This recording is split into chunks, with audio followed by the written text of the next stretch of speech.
Hey guys, this is Eliza. I do also have a partner. Her name is Lizette. She could not be in this video today, but she did do a lot of work to help make this video possible for all of us to see.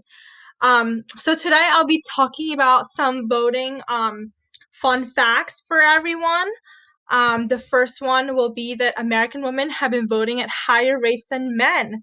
So in 2016, 60% of women have been eligible to vote cast ballots, while the turnout for men was only 59%. That's very interesting. And then a cartoonist made political party symbols. So, so a guy named Thomas Nash, he created both the Republican and Democratic symbols, which are elephant and donkey. Elephant is for Republicans, donkey is for Democrats, and the political parties have been acquainted with the animals ever since. Now, let me ask you this: who of you knew that? Put a thumbs up if you knew that. I knew that too, so I'm putting my thumbs up. Now, women in NJ had the right to vote in 1776. So, the 19th Amendment gave women the right to vote in 1920, but some New Jersey women could vote as early as 1776. That's so interesting. So they voted before anyone else did. Victoria Woodhull was the first woman to run for president.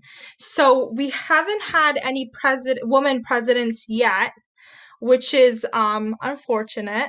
But Victoria Woodhull was the one to run for president in 1872.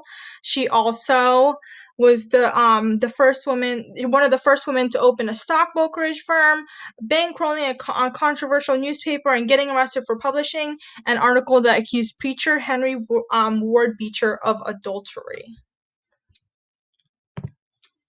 Oh, this is so interesting. Astronauts can actually vote from space. Now, who of you knew that? I didn't know this, but put a thumbs up if you knew that astronauts can vote from space. So when astronauts vote, they get to vote not on behalf of Texas, but they get to vote from space in Texas. So once astronauts make the selections, their ballots, PDFs of the paper ballots they'd receive in the mail are beamed back down to Earth, where clerks open their encoded documents and submit a hard copy of the astronaut's ballot to be counted. That's so interesting. Moving on, the political parties of U.S. presidents. So there have been many political parties. There have been 19 Republican presidents that have run, 15 soon to be 16 Democrats presidents, 4 Democratic Republican presidents, 4 Whig presidents, and 2 Federalist presidents. Why do we vote in November? So this is actually very interesting, and I'm going to read this whole thing because it's all very helpful. In 1845, Congress passed a federal law that made Election Day has always been the first Tuesday in November. In the 1800s, most citizens were farmers, and they lived far from the polling place. Since people often traveled at least a day to vote, lawmakers needed a 2-day window for Election Day. Weekends were impractical since most people spent days in church, and Wednesdays was market day for farmers. With this in mind, Tuesday was selected as the first and most convenient day of the week to hold elections.